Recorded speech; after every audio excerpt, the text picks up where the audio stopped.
trying to find questions in the chat, right? And a reminder that we're going to be recording this meeting so that we can share it and have it for our archives for other people to benefit from these presentations and the discussion. Few other points of note. We are going to really focus on the Brownfield portion of this site today. And as a reminder, there are two very distinct portions of the NuHart plastics factory site. There's NuHart East, which is the Brownfield, which we're going to be discussing today. And then there's NuHart West, which is the Superfund site. And so we are not going to be talking about the Superfund specifically today. We're going to focus our energies and conversation on the Brownfield because we are in, we just started a public comment period for that site. And so we want to make sure questions are, questions are answered that are related to that specific portion. And so I'm just going to, hopefully this is easy for me to do, put here in the chat a reminder of what the Brownfield program is. For those of you that are not super familiar, I just put that in the chat. And I'm also going to put in a summary of the investigation. That is, these two bullets are taken directly from the fact sheets, which I am also going to share, and we can share them again later as well. But for those of you who haven't already seen, these are the fact sheets in English, Spanish, and Polish.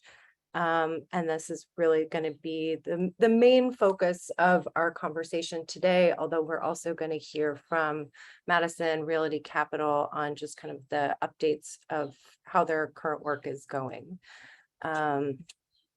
Right, so any and all conversations or questions around kind of the streetscape, we're going to skip tonight, or we're not going to focus on, so that we can focus on the Brownfield and the activities on site. And it's important that you all know that we are working with both Council Member Lincoln Ressler and Assembly Member Emily Gallagher on establishing separate community meetings to specifically address those issues and concerns. So I definitely agree with you all. Parking is an issue and all of the street safety concerns are an issue, but we're going to not talk about them tonight. We're going to save those for a specific and focused conversation just around those issues. Okay, so what else can I say? If our elected officials are here, I would love it if they would unmute and say a hello, introduce themselves, and then I will introduce the rest of our NuHart team. So hello, Assemblymember Gallagher. Great to see you. Hi, thank you, North Brooklyn neighbors, for being so focused and dogged on this issue. I know that you've been working on this for, as long as this site has been up for sale, and we've gone through many different phases of ownership, and it's just so good to have a consistent advocacy group focused on it. So I want to thank you for that. I'm also really, glad to see this collaboration and engagement of the multiple state and city agencies, as well as the new developer and Madison Realty. This is the only way we're going to be able to build something really effective going forward. So thank you to everyone for doing that. And, one thing I'm really looking forward to hearing about on this call is, how we are going to get more timely air monitoring data, because I know that we've been getting really outdated air monitoring. It's nice to see what happened 2 weeks ago, but for our own public safety and for our own environmental health concerns, I'm really looking forward to learning more about how we can move forward, getting that on time and like daily. And if there's anything that I or my office can do to make that happen more smoothly, to get through to any agencies or anything that's getting in the way, I'm committed to doing that. So, you know, health and environmental safety is one of my most important focuses, and I want to make sure that we are getting that information. I'm looking forward to learning more about that tonight. So yeah, I'll turn it over back to Ms. Bloodgood. And thanks everyone for having me. Thank you. I am not often called Ms. Blessed, so that's fun. Thank you.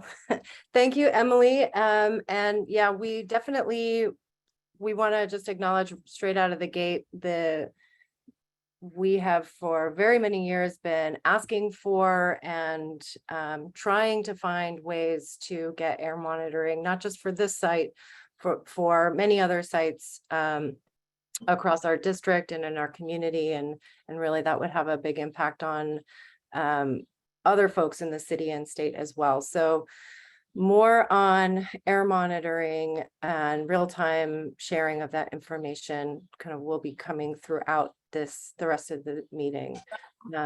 So thank you for that, Emily. If Councilmember Lincoln Ressler is here, can't quite see him. If he's here, very welcome. Yes.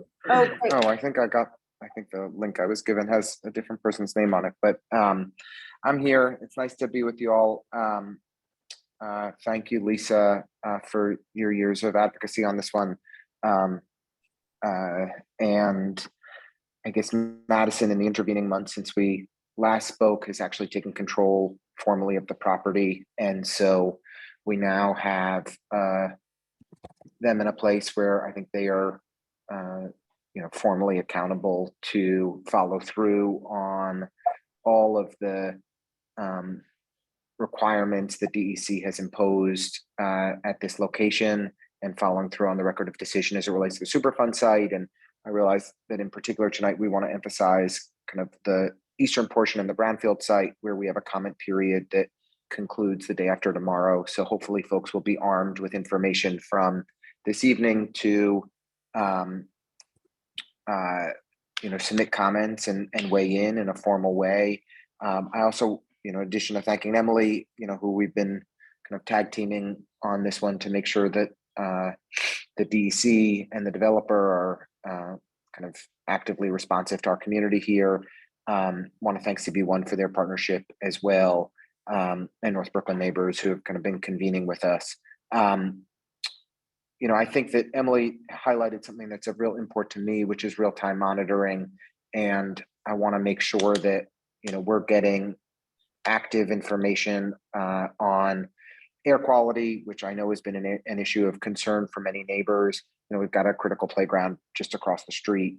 We want to make sure that there's, real-time monitoring of air quality, and that information is shared out with the community as frequently as possible. And so that's something that I'm hoping that we'll get some more information on tonight as well. I know there have been some concerns about water, which I think are, not, based on all of the briefings and information we've received. I think the drinking water is safe, and we can be confident of that.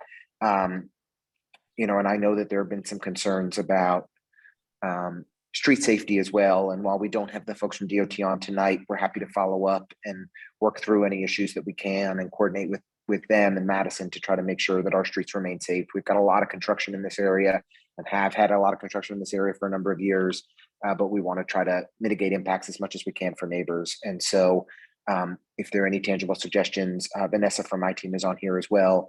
We're happy to follow up with any ideas or suggestions and work to try to make them better. But I, just want to underscore if we can help in any way, if folks have any questions or concerns beyond, we want to, regularly convene these conversations so that folks have consistent opportunities to engage directly with DEC as the entity that provides environmental oversight, as well as with the developer, with Madison directly, so that questions can be answered, concerns can be addressed, and if you have, if there are any ways that we can be of assistance, just let us know. We're a phone call away. So I really just want to thank Lisa and Lael and the whole team at North Brooklyn Neighbors for kind of helping to convene us and bring us together here. And we're happy to co-host and continue to ensure that there's active communication and accountability on this site, which is, obviously just been of such great concern over the years. So thank you for having us, and eager to be a partner to ensure accountability is in place moving forward. Thank you so much, Lincoln. That's really great to hear all of that, and appreciate so much your support and partnership throughout all of this. And just to reiterate again, we will be working with both the council member's office and the assembly member's office on both the street safety issues and the air monitoring, and we're going to figure that out with all of your help as well. So, okay, so next I want to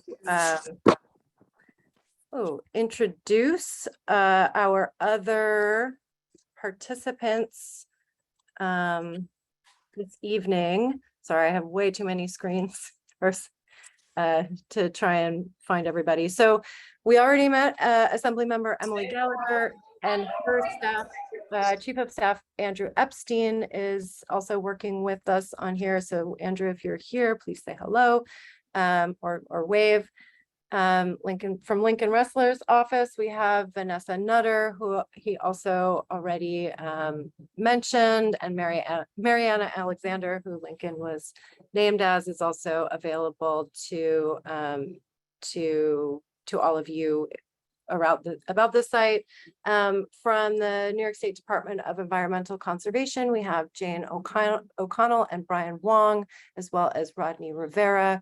From the Department of Health, we have Stephen Lawrence. Also on his team is Angela Martin. Stephen, I'm not sure if I'm missing anybody from your side. Yes, I think we also Scarlett's have the Regent Scarlett McLaughlin, who's also on. Sorry, could you say that the person's name one more time? We also have Scarlett McLaughlin, who's the Region 2 Region Chief for State Health. Fantastic. Thank you. Thank you for joining us, Scarlett. Great to have you with us. And then from the Mayor's Office of Environmental Remediation, we have Zach Schreiber. And Zach's been working with us for a very long time. Thank you, Zach, as always. And then our developer team, which is Madison Realty Capital, we have Zach Cadden, Shalom Silverman, and Victoria De La Sala, as well as their consultant, Ashley Thompson. So thank you to our development team. Okay, so now I'm going, unless there's anything I forgot, Lael, did I forget anything?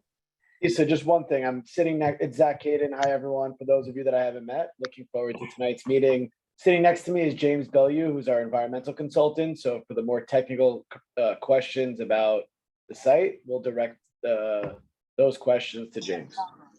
Thank you so much, Zach. And hi, James. Also really great to have you with us. Okay, so without further ado, I'm going to turn it over to the Madison Realty Capital team, and they're going to give us their updates. So thank you very much, everyone. Okay, thank you so much, Lisa. How do we try and get this up here? Gareth? Just that one, and then it'll pop up. Yeah. Can everyone see the screen? Yep.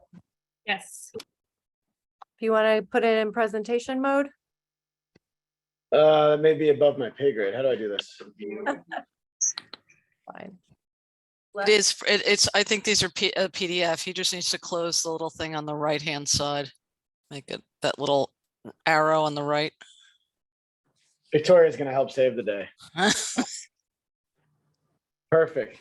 All right, we good? So welcome. Thank you, Lisa, North Brooklyn Neighbors, your team for organizing this group, this meeting tonight. Thank you to Emily's team, Lincoln's team, and the rest of the electeds that are here tonight. Thank you to all the agencies, Jane and DEC, Zach Schreiber at OER, the DOH team as well. It's definitely been an interesting project. You know, we've come a long way. We still have a long way to go. And I think the progress to date and eventually this cleanup wouldn't be possible with all of us working together. As Lisa had mentioned, my name is Zach Caden from Madison Realty Capital. For those that don't know, Madison, just to correct Lincoln, on a timing issue, we are the lender on this property. We do actually expect in the next 2 weeks to take title. We're at like the 1 yard line with the bankruptcy court. But in the interim, over the last year, we still have been working as lender to make all these strides forward and collaborate with the agencies, the ultimate cleanup for the site. So just quickly, for those of you that haven't met me or aren't familiar with Madison yet, here's a quick overview of some of the ground up mixed income housing projects we've worked on. The refinery and the post house, 490 Myrtle and 504 Myrtle, have been completed. The project on the right, which is a larger project to date, larger than the DuPont, has topped out, and we're expecting to deliver that in Q1 of 2023. What's really exciting about this project, you know, it sort of shows our experience on a similar scale to to DuPont, and also there'll be a public school much needed for the community in Woodside. Here's a quick site map for everyone who's, you know, I know everyone's very familiar with the site, but you'll see the development site shaded in that pinkish orange. That's 49 DuPont, NuHart, and you can see the proximity, obviously, to the Brookfield site, the playground, the potential school site that we're going to talk about, and our neighbors. So as everyone mentioned, right now we're in the public comment period for the Brownfield site. The Brownfield portion we refer to as NuHart East. So you'll see this is just a site plan with a dotted line that separates the Superfund portion and the Brownfield portion.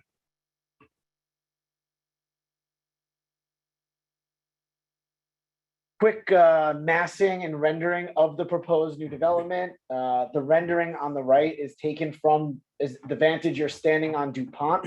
So there'll be a motor court that you could see in the perspective to the left that cars will be able to drop off residents to enter building 1, which is on the left, and building 2 on the right, the residential lobbies. You'll see it's about 471 residential rental units. You'll have below grade parking and some ground floor retail on the corner of Clay and Franklin. About 30% of these units will be set aside for affordable housing. Now, quickly, this is taken from sort of Greenpoint Landing, but on the Clay Street side. On the left-hand portion, NuHart East, you'll see that it's just a slab on grade. Demolition has been completed on that portion of the site. On the right-hand side, NuHart West or Superfund, demolition, you know, is expected to begin, I would say, in the next couple of weeks on that site. So in greater detail, basically, you'll see on the Brownfield, obviously, abatement was necessary to be completed and signed off for demo, as well as the RCRA work and demo. And then on the Superfund site, you'll see abatement's complete, the RCRA site closure work is done, and demolition protection is ongoing. So if anyone has been by the site, you'll see a construction fence being installed and overhead protection that's required to safely demolish the buildings on NuHart West. And as I said, demo anticipated to start on that in July. So just quickly, Superfund, you know, you have demo of the buildings that's going to start in July. We figure that takes about 3 months. And then on NuHart East, public comment period comes to an end. Ultimately, I believe DEC has to, you know, go through the comments, address as necessary. Then there's something called a decision document that's issued. And, you know, after that's issued, the goal would be to start excavation on the east and move to the west. So Brownfield moving towards Franklin to the west. I think what's important for this photo on the bottom right-hand portion of slide is per the ROD, and as Lincoln said, us executing that excavation will have to be done under this tent. So a similar structure will be erected on the site for excavation, and likely it'll be moved in phases as the excavation is complete. So quickly, this ties into the photo we showed before. You'll see demos complete on the Brownfield portion, phase 1. Then you'll see the Brownfield on the left-hand side, and slowly we'll start, the first phase of phase 2 starts with the buildings on clay, and you'll see we work ourselves through the site to ultimately have one large slab on grade.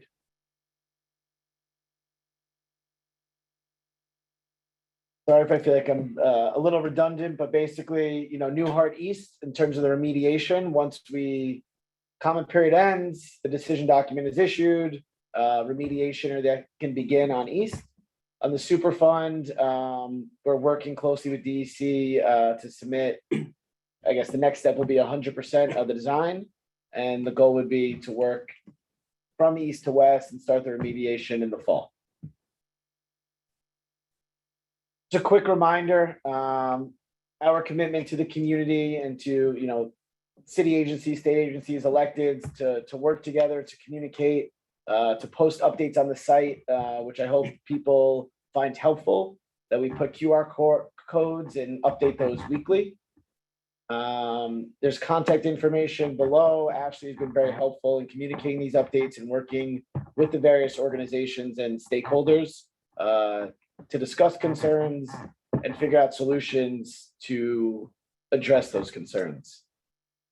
I know common theme over the last couple meetings really has been communication and also sharing of reports.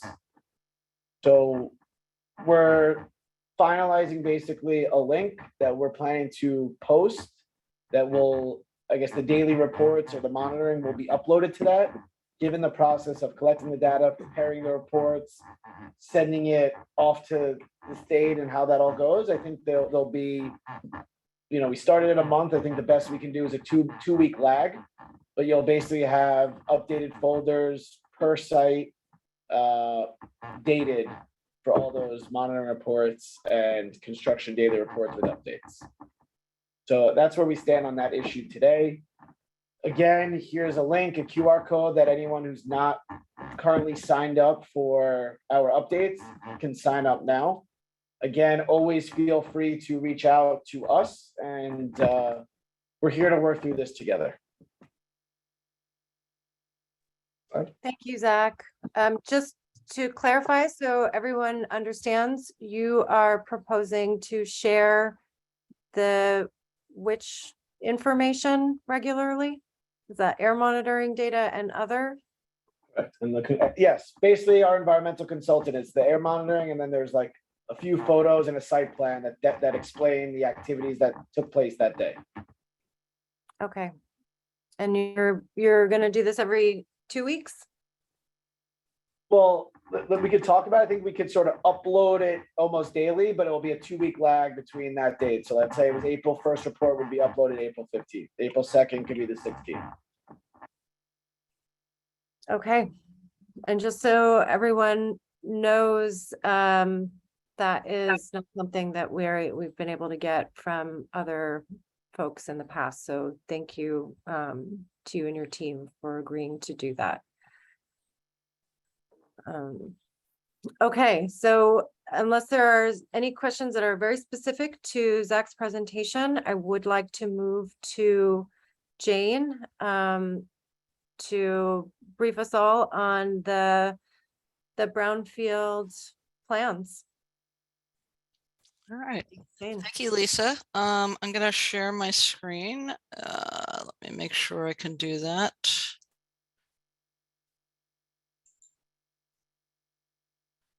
Okay.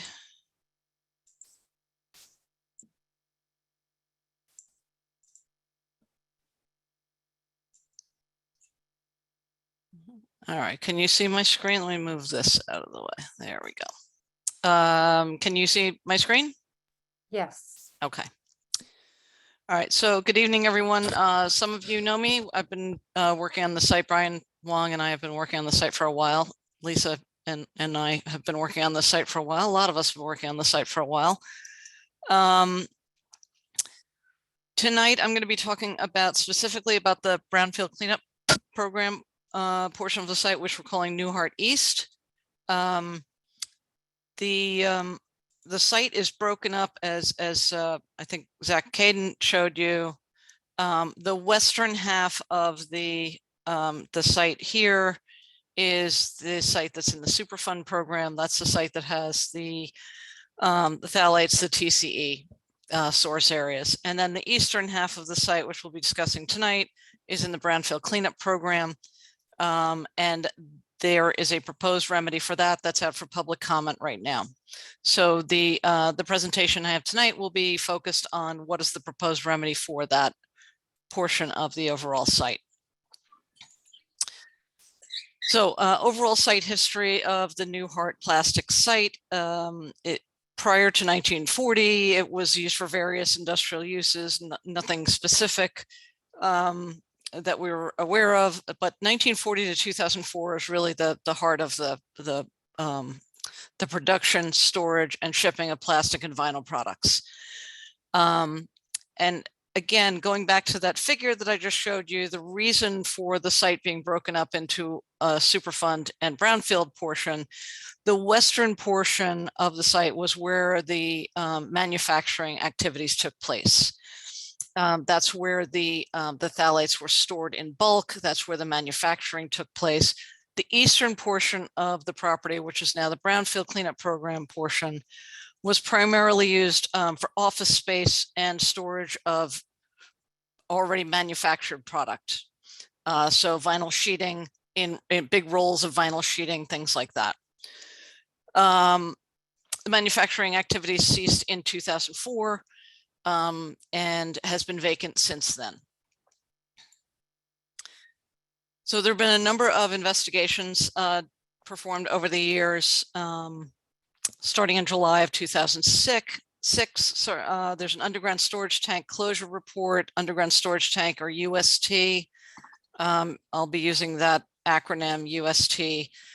That was performed by a consultant called Advanced Site Restoration.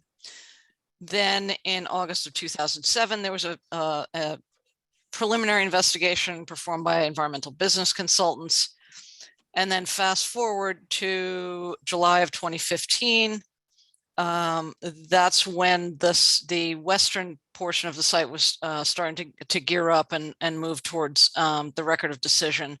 There was a remedial investigation completed in 2015. The report for that was submitted to DEC in December of 2016. And then more recently, Haley and Aldrich, who is the current environmental consultant on the site, performed some supplemental remedial investigation work to fill some data gaps.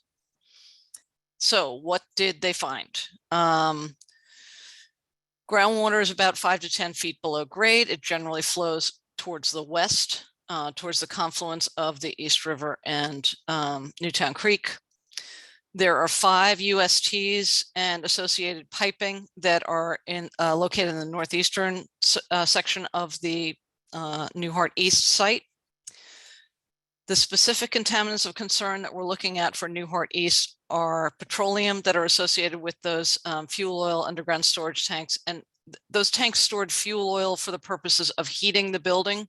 They were not, those materials were not used in the manufacturing process. And that is the reason, one of the reasons why the petroleum that we're finding is not considered to be part of the Superfund. The other reason is, and it goes, it's a rather long and convoluted story, but petroleum in New York State is not a hazardous substance. It is like in its own class. So while it is a contaminant, it is not a hazardous substance. We still have to clean it up. We still have standards and guidance values that we have to meet, but we cannot place a site that has petroleum only on the state Superfund. So We've got some petroleum. I'll talk a little bit more detail about where that is. The other real contaminants, the majority of the contaminants on this parcel, on the NuHart East parcel, are essentially historic fill. We've got some semi-volatile organic compounds and metals, typical concentrations that we see all over New York City in the surface soil in New York City. That layer of historic fill under the east side of the site is about 6 feet deep. Below that are native sediments. We also have some of the chlorinated volatile organic compounds in the northwestern portion of the NuHart East site. Those are associated with the source that was identified on the adjacent Superfund parcel. And I'll go into a little bit more detail on that. So again, the outline of the NuHart East Brownfield cleanup program site is this. The underground storage tanks, the USTs, are these little rectangles that are identified up here at the top. They're mostly along Clay Street, and there is some petroleum impacted soil and groundwater in this area. Okay, so these are just some soil data. Again, typical urban fill contamination. What's notable here is the yellow. So we have 3 colors here: yellow, orange, and pink. The yellow the concentrations in yellow exceed unrestricted use soil cleanup objectives. Unrestricted use is exactly what it sounds like. You could, if you meet unrestricted use soil cleanup objectives, you could have a farm raising livestock. You could, raise chickens and grow vegetables to eat. That's unrestricted. The next level is restricted residential, which is in orange. So there's a couple of restricted residential here. That is the use category for multifamily residential. Apartment buildings where the expectation is there potentially could be a playground where kids might come in contact with the soil, but not where you're raising vegetables. There's no vegetable gardens allowed in that. And then finally, we have these pink concentrations over here. Those are exceeding the commercial use soil cleanup objectives. Now, again, these are in all of these exceedances are generally within the upper 2 feet on the site. Samples below 2 feet generally are clean. There are some contaminants that extend down as deep as 4 feet. And again, these contaminants are associated with that historic fill layer, which, as I said, is about 6 feet thick across the site. This was the supplemental sampling that was done, or some of this is supplemental sampling that was done by Haley and Aldrich. Again, we're looking at some of these semi-volatile organic compounds that are, marginally above the soil cleanup objectives, unrestricted soil cleanup objectives. There is a hit of lead, I think, in one of these areas. I can't remember if it's here or here. And that will come into play in a few minutes when we go to the remedy. On the groundwater side of things, again, the big takeaway here is, again, these are where the underground storage tanks are. We do have some petroleum-related contaminants dissolved in groundwater. So it's ethylbenzene, isopropyl benzene, xylene, naphthalene. These are typical petroleum related compounds. We're also seeing some of those compounds in this other well. These are wells that are on the sidewalk immediately adjacent to the site. The other contaminant of concern at this location here, MW1, this is a sample from back in 2014. So again, this is older data.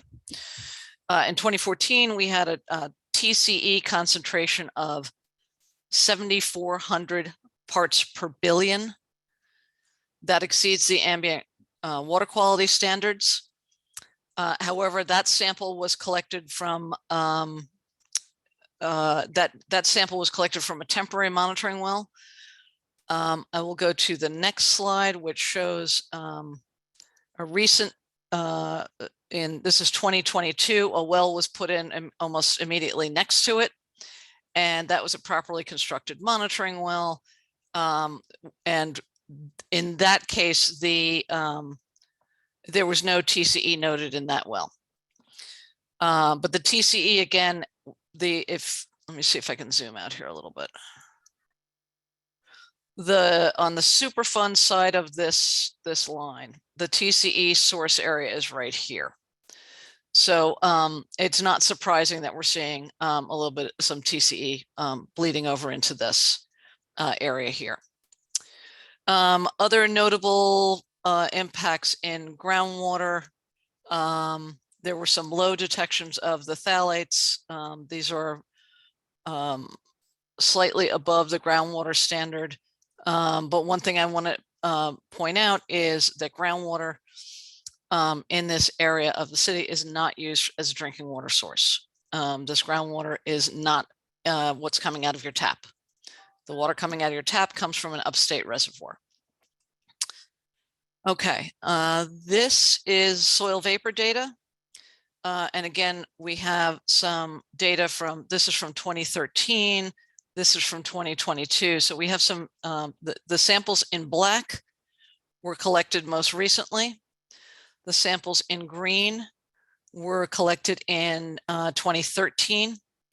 And the samples in blue were collected in 2016. The notable detections, again, not surprisingly, are close to where the offsite TCE source area is. We've got TCE at 5,600 micrograms per cubic meter here.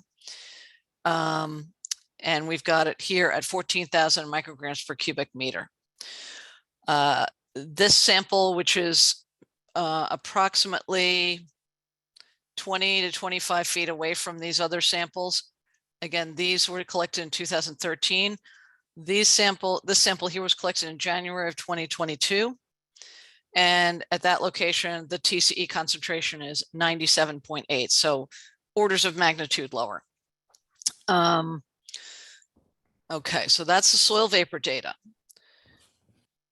Okay, so what's the remedy that's being proposed here? The proposal here is to do an unrestricted use cleanup, track 1. That's the cleanest. That's the cleanest that we have, right? That's, as I said before, unrestricted means you can pretty much do anything on the site. You can raise cattle, you could raise livestock, you could raise vegetables to sell to people. Although local zoning doesn't allow that, so we're not gonna go there. But the good thing is that an unrestricted use cleanup is achievable on the Brownfield site, and it is what is being proposed by Madison. So the northern portion of the site where the underground storage tanks were located, that will be excavated to approximately 16 feet below grade. All of those underground storage tanks, any piping and contaminated soil would be taken out. This portion of the excavation would be done under a tent with ventilation. There's the potential for odors because it's petroleum. Petroleum is smelly. So that portion of the excavation will be done under a tent with a air handling ventilation. There'll also be dewatering that's required to reach that excavation depth. The water table, I think, is about 8 to 9 feet below grade, something like that. I don't have the number off the top of my head, but there is dewatering needed to reach the excavation depth that's proposed. The remainder of the site, where there is just the historic fill and no other contaminants, that will be excavated to between 6 and 8 feet below grade. Again, these are just the remedial excavations. There are additional excavations that will be done by the developer for development related purposes. What I've laid out here is only what's needed for the remediation. Just want to be clear about that. And then there is one area in the center of the site I think I pointed it out, there's one area that has a deeper hit of lead that goes down to about 8 to 9 feet. So they're proposing a 10-foot excavation. So this is what the remedial excavation is going to look like. Up here is the deepest remedial excavation. That is going down to a depth of approximately 16 feet below grade. That will get out all of that petroleum contaminated soil. And this is the area that would be excavated under a tent with an air handling system.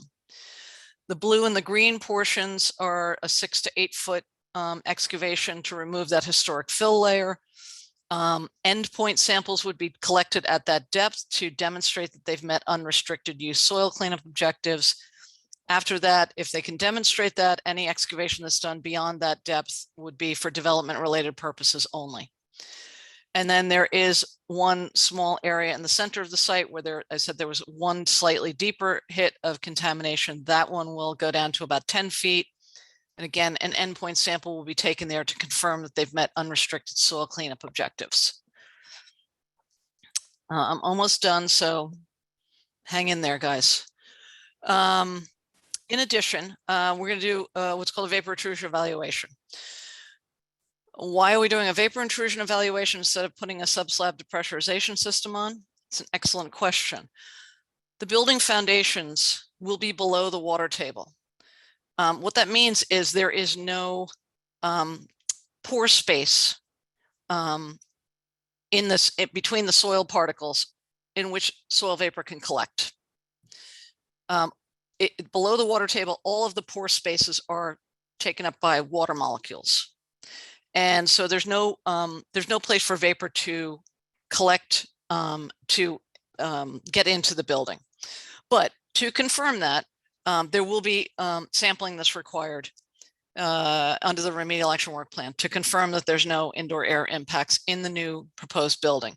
In addition, as a requirement of local code and also, best construction practices, the foundation will include a waterproofing vapor barrier. And the reason for that is obviously nobody wants any water to get in their basement.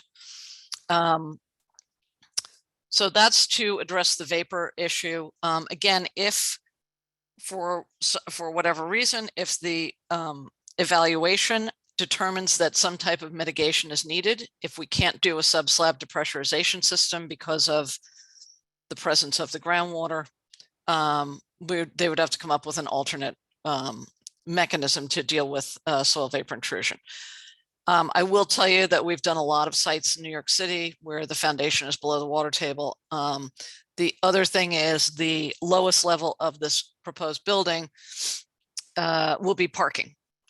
Under New York City code, the parking garages are required to have ventilation, which it means circulating the air out of there. So any vapors that might accumulate would be ventilated out. All right. Okay, so I talked about the track 1 unrestricted use. If they are able to achieve track 1 unrestricted use, there is no environmental easement, no site management plan. What they've done is essentially they've cleaned up the site to pre-industrial, pre-people being in New York City. The historic fill layers have been there for years and years. This is the cleanest clean we can get. So we don't require an easement or a site management plan. However, if any of the endpoint samples do not achieve the unrestricted soil cleanup objectives and they are not able to dig any further for whatever reason, the site would achieve what's called a track 2, a restricted residential cleanup. That is an appropriate use category, again, as I mentioned, for a multifamily residential apartment building. In that case, they would have to have an environmental easement and a site management plan. That will be borne out by the results of the post-excavation sampling that is done. There's a community air monitoring plan that's included in the remedial action work plan. There will be, at a minimum, 1 upwind and 2 downwind monitors, monitoring for both dust and volatile organic compounds. That would be a continuous monitoring and continuous logging. The daily reports that we receive, and we've been receiving them when they were going through the demolition process, include a summary of all of the air monitoring data that was collected. And what they normally do is they report a 15-minute average. They also have the specific, instantaneous readings. But the way it's reported is the 15-minute average, and it's both the dust in milligrams per cubic meter and the volatile organics in parts per million. If there are exceedances, the remedial action work plan has action levels that they're set very, very low. If there's an exceedance, they have to stop the work, figure out what's causing the exceedance and address that before they can start work again.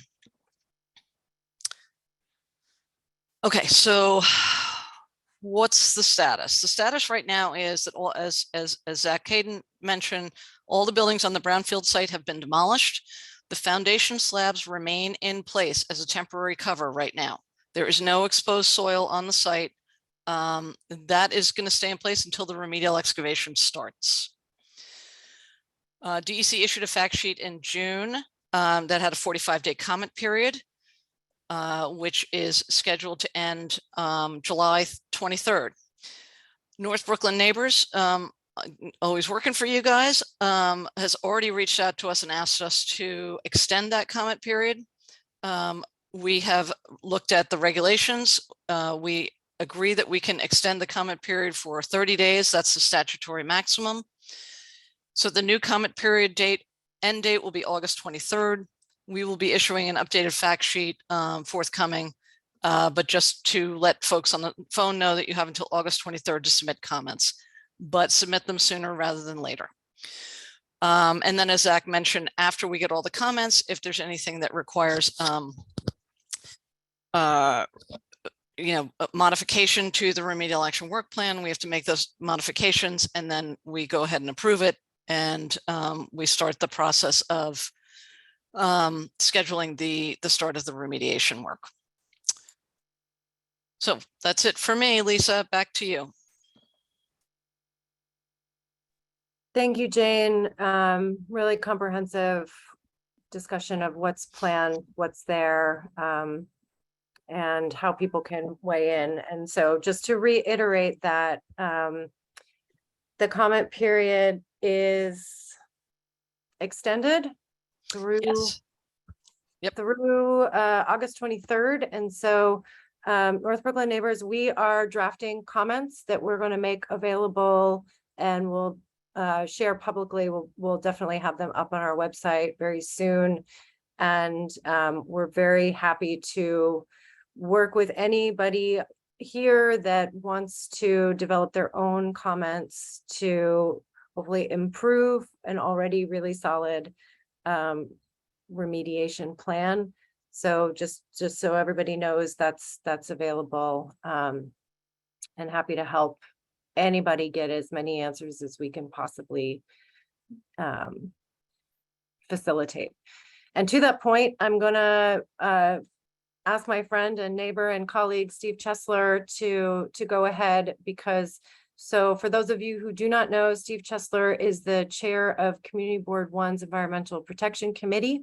And because this comment period is happening kind of outside of the community board's regular meeting schedule, they always do a summer hiatus in July and August. We've invited their committee and the committee chair to come and ask questions directly so that they can develop their own comments for the community board on behalf of the whole community.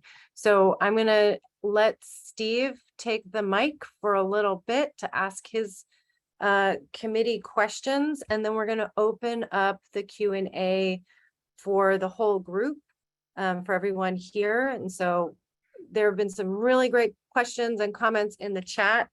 And so once Steve is done, everybody be prepared to raise your hand and kind of we'll do things as orderly as we possibly can. We have just about an hour for all of the Q&A, so hopefully we can get through everything and everybody walks away feeling like they have the information that they need to write their own comments or feel comfortable about the brownfield cleanup. Okay, Steve Chesler, over to you. Hang on, Lisa, do you want me to leave this up on the screen, or can I stop sharing, or? You can stop sharing. Thank you so Okay. much. Hopefully everybody's got if you want to take a Took their screenshot. Yeah, Do it we now. also will share this information again and again and again, so you have it. All right, thanks so much, Jane. All right.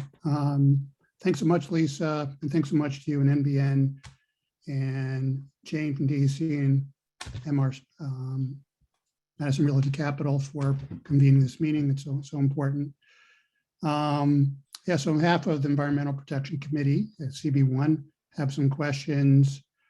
First thing, I just wanted to confirm with Madison and well, not necessarily DEC, but that next month you are demolishing the structures of the western site, the west site. Is that correct? Correct.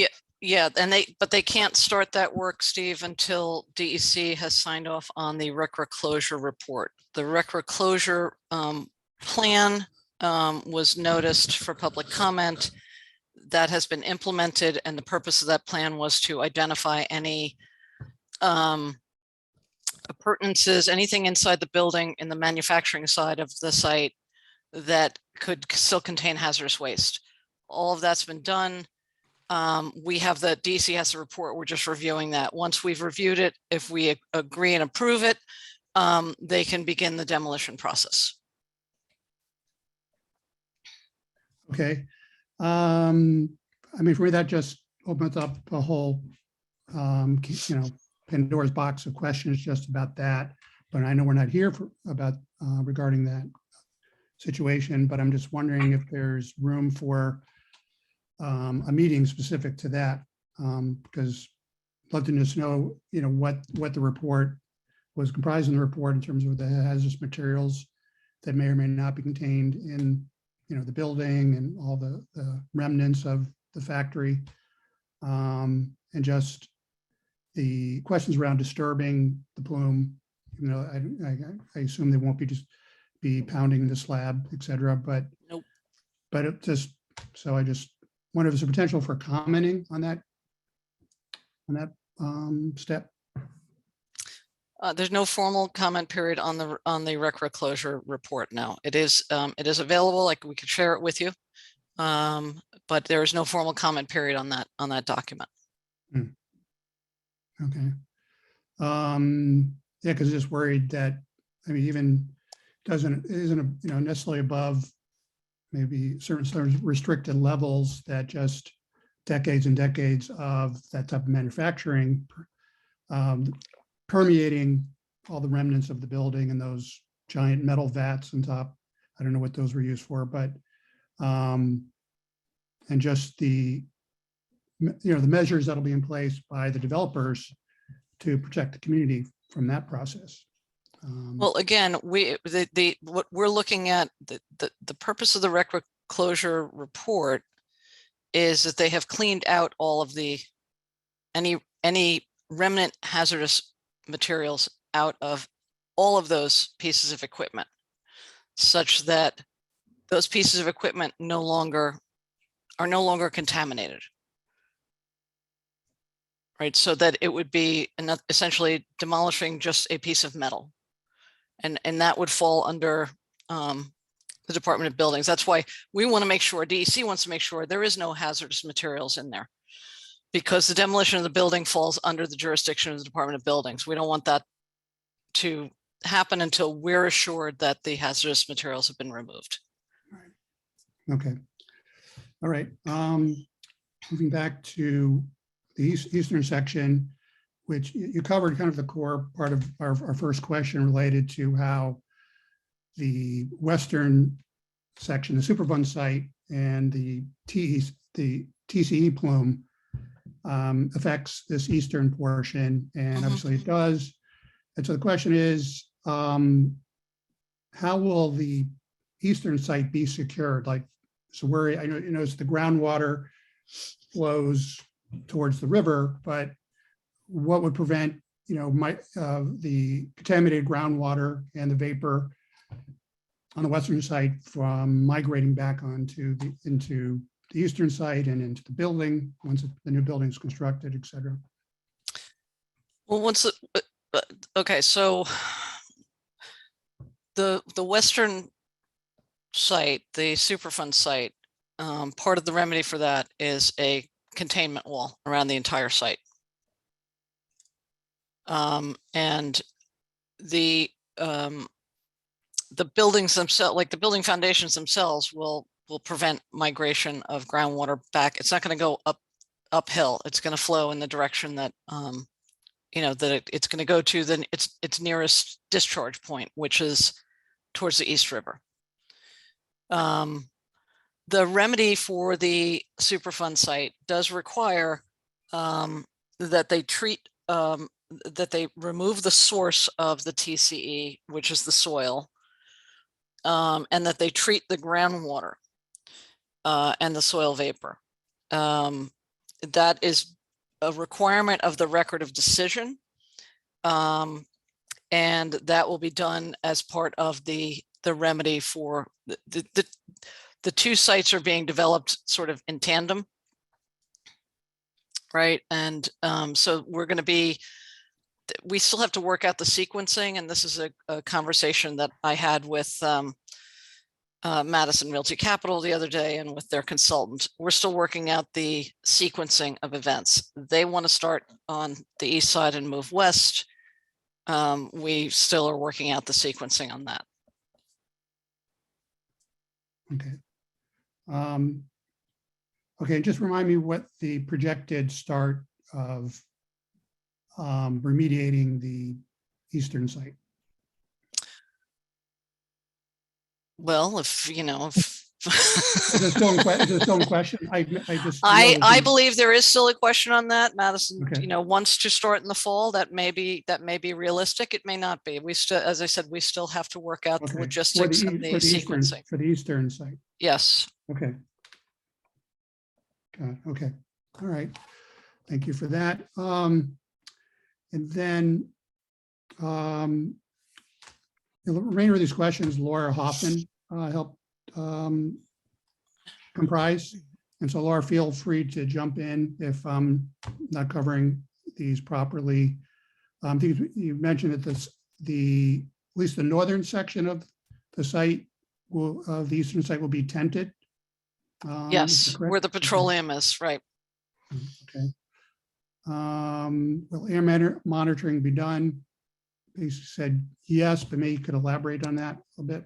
I'm sorry, I didn't hear that last part. About the air monitoring?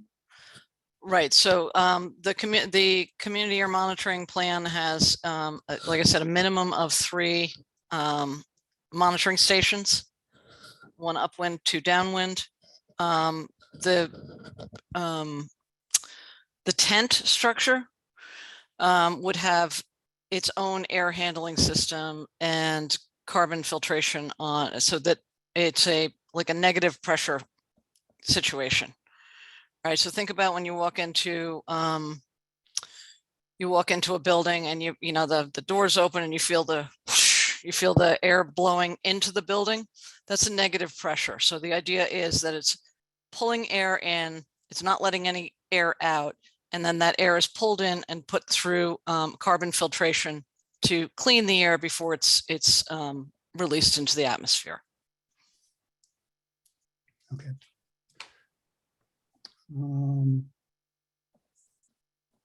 Will the community have real-time access to inform the team of problems and make inquiries about air monitoring? So this is still something that is an open question. DEC does receive daily reports. We receive them usually the day after the reporting period. We receive them by noon the following day. However, If there is a significant exceedance or some issue that comes up, the daily report is not the way that they notify us. They are required to pick up the phone and call us, get in touch with somebody. How that information can be shared in real time to the community is an open question. You know, I don't know if that could just be also copied to, you know, that email that comes to DEC could be copied to somebody else. I don't know.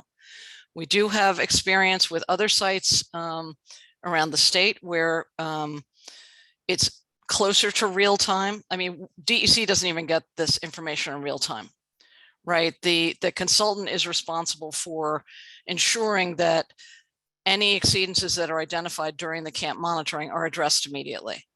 That is not, you know, we don't have a monitor coming across our screen that, you know, blips and tells us when there's an air monitoring issue. That's the responsibility of the consultant, their engineer of record.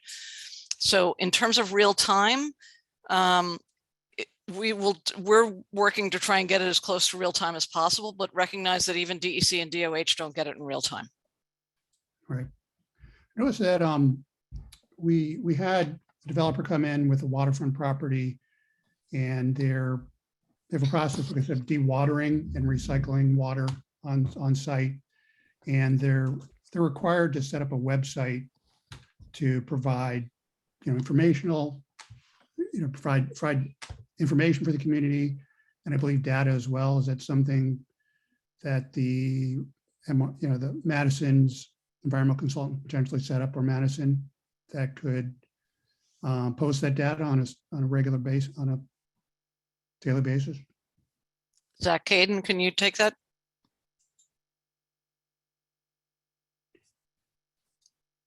Steve, I think, listen, we're still working through what is possible, what isn't. I think, as I said, we heard the community and everyone in the last meeting. Our proposal was that 2-week lag, and we have a test website set up. And I think it's going to be a process. So you can request what additional information you want posted on there, and we'll do our best to work with, you know, everyone to get that information on the website. Yeah, because it seems 2 weeks seems, you know, it's quite a lag. I mean, posting data to a website on a daily basis seems like, you know, low, not labor intensive. It's possible just to. It sounds a lot easier than it necessarily is. Yeah. Because as James said, we don't always get every data in real time. Then if something's not posted in real time, there's going to be a million inquiries of what happened. And then, you know, so there's behind the scenes a lot of paperwork and people that have to work together to get there. I hear you loud and clear. We want to work with you, but I also want to be realistic, because I don't want to set a bar that we can't meet and then everyone's disappointed. Mm-hmm. It's also the first step is that all of this data is presented to the state first. So we have to present it to the state, and they're usually passed through by the next day, because it's a robust report that summarizes all the daily activities, which includes the air monitoring data itself. It's got to be formatted and everything else, and it takes time. So by the time we get that, it's, you know, it's usually around 11, 12 o'clock where it goes to the state, where they have to review it also. All right. Okay. Will DEC and Department of Health inspectors be on site to inspect regularly? DEC, yes. We're located right in Long Island City. So for better or for worse, we're going to be looking over their shoulders more. Department of Health is located up in Albany. They don't have a local office. So I can't speak to that, but I don't know if Scarlett, if you want to weigh in on that. Yeah, generally we don't perform daily oversight of work that's going on, but we are able to periodically, if we're able to get down there, or if there's any issues, go and see work that's going on. But typically we rely a lot more on the reporting that comes in and our local counterparts at the DEC regional office to perform that. All right. Laura, do you want to jump in there and with anything that I've asked so far? Yeah, going back to your initial comment about the West Building, I mean, I'm kind of concerned. It sounds like Jane is saying that the air equipment on top of the building was cleaned. We haven't witnessed any cleaning of that equipment. And I see that Daphne, she lives right on that block. You haven't seen it either, right? Yeah, so. What air handling equipment are you talking about? You're talking about the silos? Scrubbers, Yeah, the scrubbers. scrubbers. I think Those- that's what you're talking about. They're not scrubbers. Those were silos that held, I believe they held, I was like told that- vinyl beads that fed down into the manufacturing. I was told um, years ago they were scrubbers So, because they were Okay. burning Well, pellets. That yeah, was how- we're, yeah. I only have another 40 minutes here. I think I want to try and focus. I know you guys are concerned about this other stuff and we can certainly answer those questions, but I don't want to lose track of, this discussion that we really need to have because we have this limited comment period on the east side. But we can get answers to that. James, if you could, we can follow up on that tomorrow and perhaps you can get us some more information on what those Everything things are. everything penetrates through into the building, and they were cleaned from the building up. That's how everything was cleaned. That's why you didn't see anybody up on the roof. They weren't, Not they were safe. doing the work from inside the building. Correct. I Okay, think so Daphne, I ran into Daphne, I think, on the sidewalk one day, and Laura, we had the contractor there for way too long. It was like 3.5 months. He couldn't get out of there. But that's part of this RICRA report, right? Everything was scrubbed. Samples were taken to confirm that all the hazardous material was gone. Okay. Okay, yeah, just a couple more from the CBN. Will the streets be hosed down every workday? And I'll just add, there's a couple more related. What precautions will be taken to protect the playground? The playground, the corner of Commercial and Franklin, pools with water that occasionally smells of chemicals. Will the workers take care not to overpool that end of the playground with hose water? And concerns about odor suppression. all right, that's a lot of questions. So let's start with Okay, sorry. start All with right. the first part. I think I can answer all of them, but start with the first part again.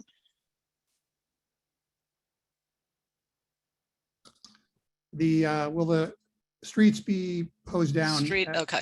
Yeah. So before we start any of this work, we have a pre-construction meeting with the contractor, with the developer, with their entire team. And we lay down the law that there is, they're not allowed to track any material off the site. They have to, one of the very first things they have to do is they set up a what's called a stabilized construction entrance with a truck wash. And the purpose of that is any vehicle that enters the site has to be cleaned before it leaves the site. The sort of the quality of life issues that you're talking about and Laura's talking about, those are the things that we really hammer home on all of our remediation sites. I never want to see anybody saying I could see the truck came out and I could see a mud leaving the site. So to answer your question, we hammer the contractors with that information all the time. The second questions I think were about the water in the playground. That's right. Okay, I'm not aware of that. That is not, as far as I know, that's not groundwater. Groundwater is 10 or 15 feet below grade. So I'm not aware that that's, has anything to do with this site. In terms of dust suppression, spraying water, after the contractor sets up the stabilized construction entrance, the next thing they have to do is what are called erosion and sediment controls around the entire site. So the dust suppression that they're going to be doing, which is usually water spraying, is done to keep the dust down, keep it inside the site. But there are controls around the site that keep the water from running off the site. But again, the majority of at least the western half of the site, the entire site is going to be done under a tent. So the dust suppression and water spraying is all going to be done inside that enclosure. Okay. And just one last is the parking is a disaster and the workers are inconsiderate at best regarding parking. What can be done to relieve the community? Not my issue. We're not going to have the, again, that's something that Lisa and the electeds can talk to you guys about separately. It's really not related to the remediation. So I want to focus on the remediation if we could. Okay, but can the Madison respond to that? Or- Yeah, Steve, I mean, listen, I think it's a complicated topic, right? And there's pros and cons of what's going on. And I think we've said from the beginning that there has to be some understanding of the logistical challenges that are required for us to execute the remedy under the rod and on the site. And part of that is, there's sacrifices. So we need this cleaned up. We need to put up a tent. The tent needs to sit somewhere. The air handlers need to sit somewhere. Trucks need to come in and out. There needs to be proper site protection. So inevitably, like all those are all more of a priority in a sense than the parking. And the parking, unfortunately, is going to be a casualty to actually do this in a timely manner. And I think we're willing to communicate, work with all the agencies, let you understand the logistics plan. And to the extent there's a phase that we can give back more parking or take away less street closure, we will. But I really want everyone to understand that, the site's only so big. The only way to excavate, the piers, the tent has to be tied in locations, and vehicles and everything has to be done safely. So there's going to be a balance. We're here to communicate, but I think there has to be a reality of this situation. All right, Laura, do you want any follow-up to what I asked? You're muted. Yeah, the issue with the water in the playground is that regardless of whether there's a tenting, there's going to be a certain amount of water getting onto the street, and it normally ends up at the corner of Franklin and Commercial. That issue was supposed to be taken care of when they did the the Franklin Street reconstruction, but it never was. And we often smell like a chemical smell in that corner of the playground. That everybody's been concerned about it. There hasn't been any testing. The water keeps on ending up there. And it continues to be an area of concern that at some point somebody needs to pay attention to it, because there's been enough of people that have gotten sick in the area to take on water testing and things and precautions to make sure that the water doesn't end up at the park, at the playground. So Laura, let me respond to that. There will be no water leaving this site once the remediation starts. There will be no water leaving the site. There will be no dust. There will be nothing tracked off the site. That is like the bare minimum of the requirements for them. Everything has to stay contained on the site. That's as part of the remediation. Whether there's if we see water in the street, that in and of itself is going to be a valid complaint. If you see water in the street, that doesn't mean it's coming from this site. From the site. If you see from the water site trailing off of the site and going to out, yes, absolutely. That's something that you should notify us immediately about. But the idea is here that the first thing we do is we set up all the erosion sediment controls. That contains the water on the site. We have the truck wash and the stabilized construction entrance. That contains all the sediments on the site, right? There's not supposed to be anything tracked off the site during the remediation phase. Okay. Okay, thank you. All right, thank you very much for all. I want to point out that we will be using a hydrant for dust suppression on the site. So there will be a tie into the hydrant, and you might see water coming out of the hydrant. Correct. Thank you, James. Right. So if you see water coming out of the hydrant where they've got the little hose connected to it, that's not the same as water that they're spraying on the site and then is running off of the site into the street. So again, if you see something, let us know. We can certainly come out and, the same day and try and explain to everybody what it is that they're seeing. Okay. All right. Thanks very much. Steve, I had a couple of follow-up questions too. Well, first of all, thank you, Steve and Laura, for bringing all these questions to a public forum. It's really great to have the community board really focusing on this with us. So thank you so much. Yeah, You raised just a lot. like Katie, Danny Horowitz is also on the committee. Also on the committee? Okay, Yeah. I wasn't sure if Katie, what you were doing on your own or. No, yeah, no, I am. I had some follow-up questions. Go I right mean, ahead. it's really similar to kind of what we've been talking about, except drilling down a little bit, and maybe I missed it, and if so, I apologize. But the air monitoring, as far as I recall, Steve, if I'm correct, what the community board requested was air monitoring, not just at the site, but also around the playground. And so Jane, I think you had said, described where the monitors would be placed, and it sounded like they were on the site. So what the community board was concerned about was also the air quality in the surrounding area, in particular in the playground. And so I don't know if that means that it's not being done in the playground. And the other question I had was, what kind of monitoring will you be doing? I mean, you say that you're going to be monitoring the air, but what particular types of monitors will be using? And the last question is, I was a little confused between, like, the community was going to have a weekly update from the developers, which I signed up for. I'm excited. I'm curious what exactly that update's going to be. If it's going to be the raw data, if it's going to be a summary of the data, and is that the same thing as, Jane, it sounds like what you're getting on a daily basis?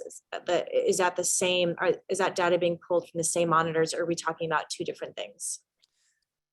All right, again, a lot to unpack. Let me start at the beginning. The community air monitoring plan, where we start monitoring where the action is, right? Where the excavation is taking place. We're monitoring for dust, and we're monitoring for volatile organic compounds.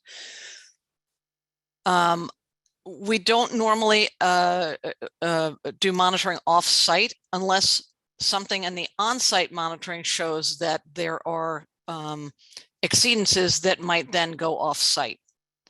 Right, we don't do off-site monitoring because, and this is you guys are well aware, there's a lot of construction going on in this neighborhood. There's a lot of trucks going in and out. There's a lot of activities. Any one of those activities can cause a dust exceedance or a VOC exceedance.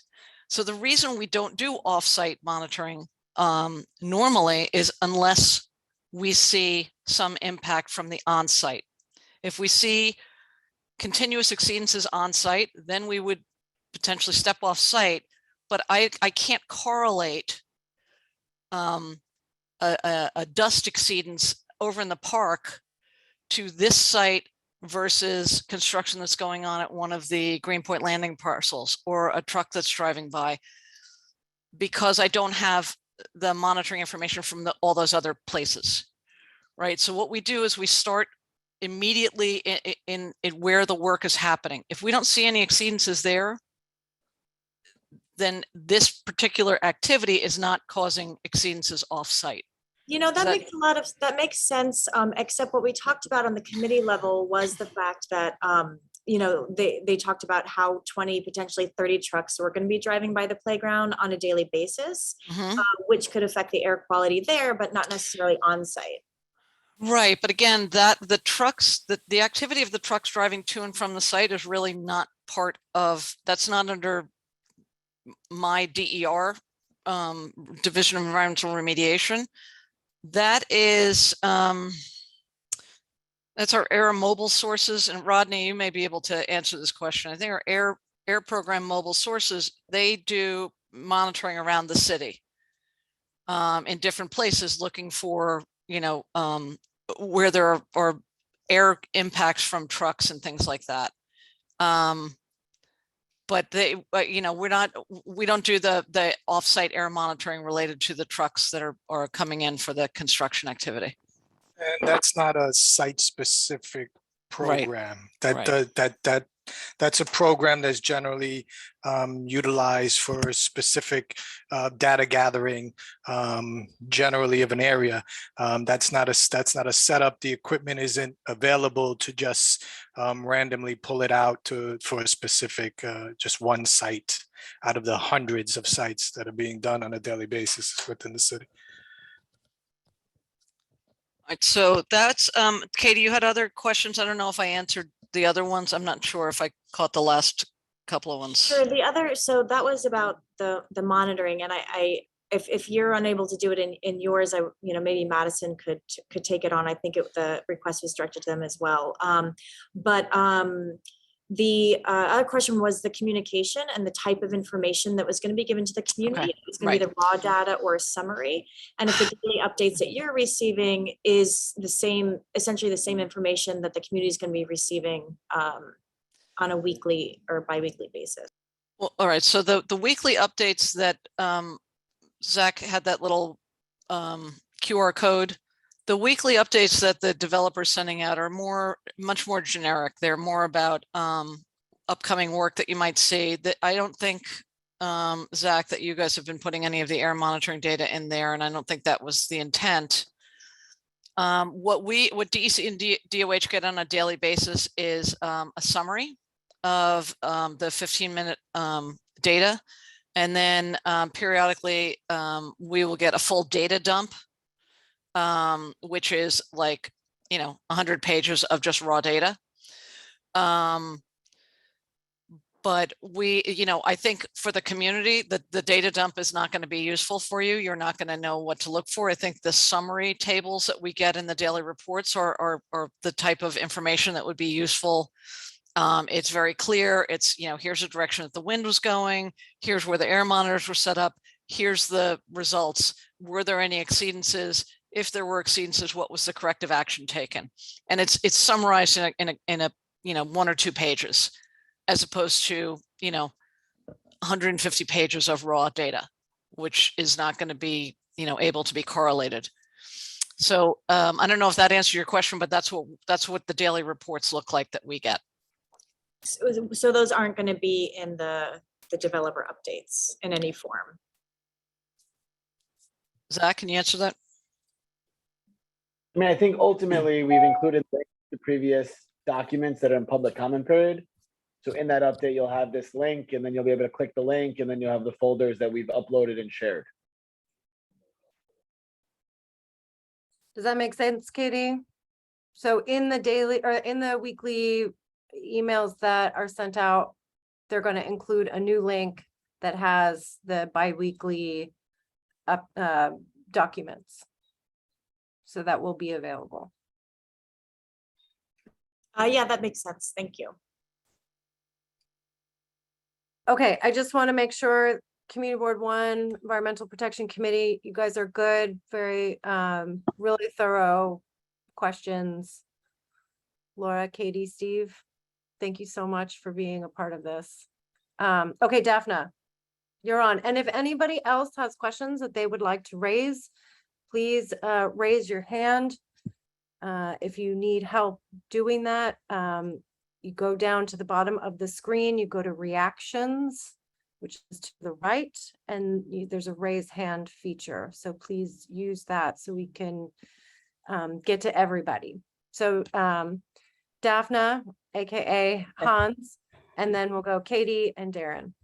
Okay, so I just want to circle back to, we were talking about daily updates and we're talking about getting information the next day. But I just want to say that our lived experience being in this place was that when we had problems with the plastics plant, the DEP was coming like the next day and saying, I don't smell anything, I don't see anything. And it wasn't until we were able to get a faster response. So I'm sure everything's being done according to the plans, but just to feel safe, I want to know, who do I call if there is a problem right now that I am aware of? I don't know. I need to know who to call so that it's not just the next day there's an issue. I'm sorry, I was muted. I Oh, was that's talking, but I was muted.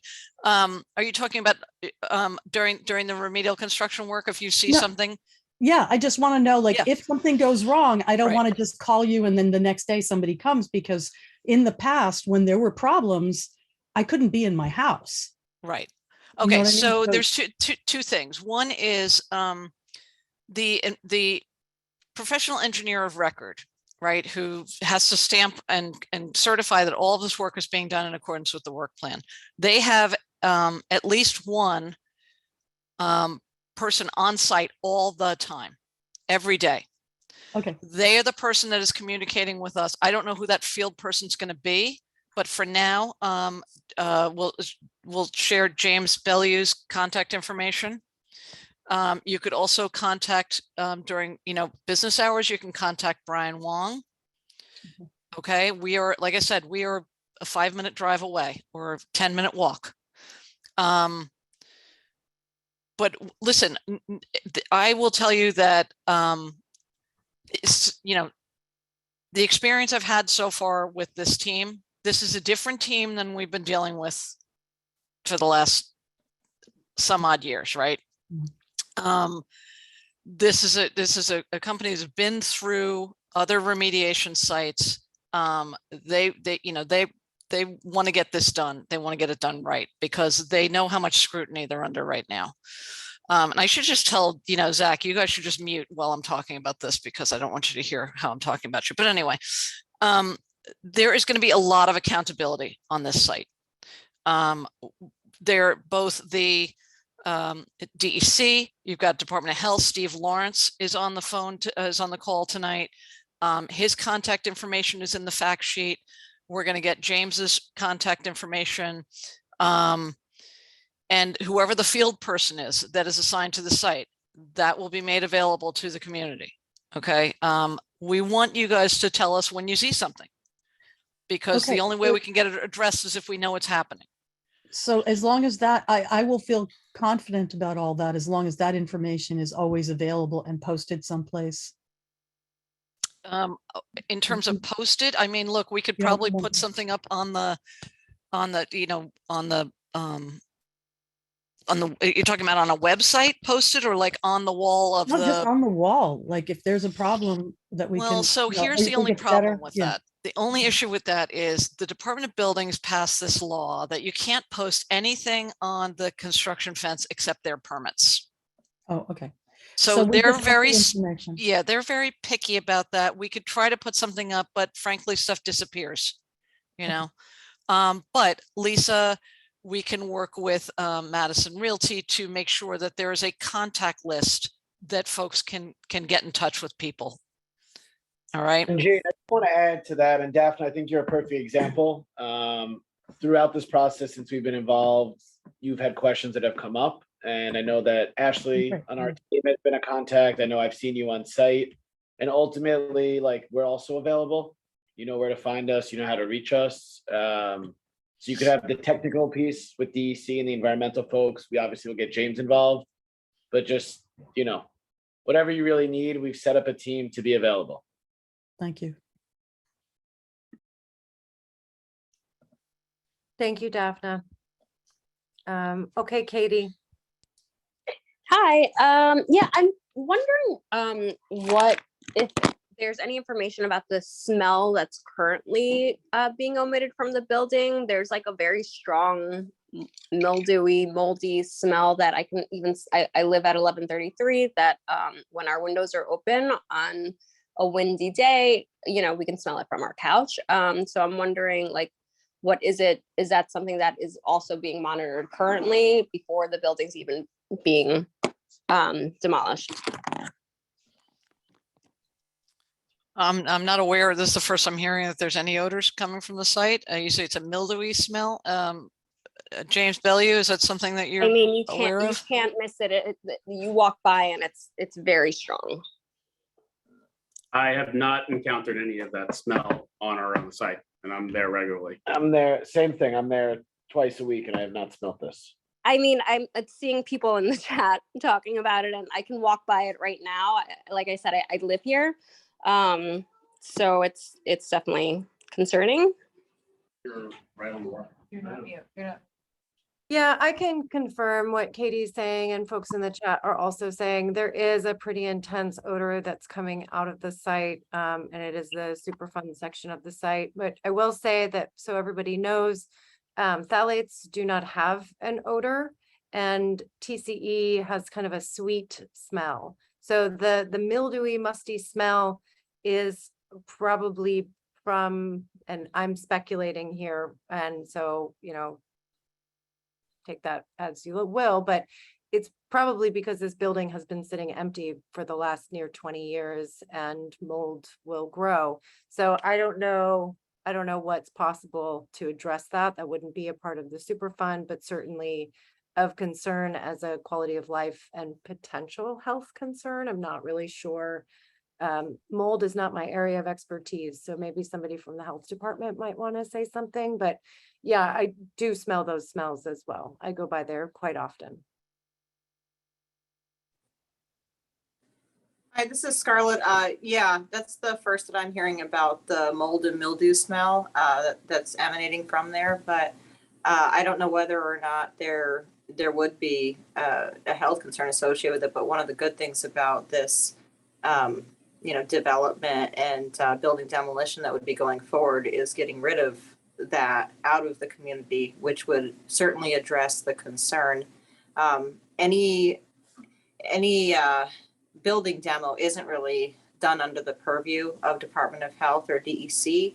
I believe that's under New York City buildings. But at the same time, that's certainly something that odors, even if it's not something that causes a health concern, can certainly be a nuisance in the community, and can, different people have different sensitivities to it. So it's something that we'll definitely look into. So thank you for bringing that to our attention. And we'll see. We'll see. But again, it's a little bit outside of our scope with the remediation of the Brownfield site. But we do appreciate you bringing it up to us, and we can certainly provide you with fact sheets too on mold and mildew and odors associated with that, if that's something that you'd like to share with the community at large, if you have that website going.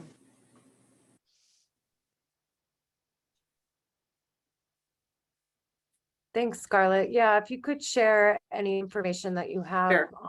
on that, that'd be great. Absolutely.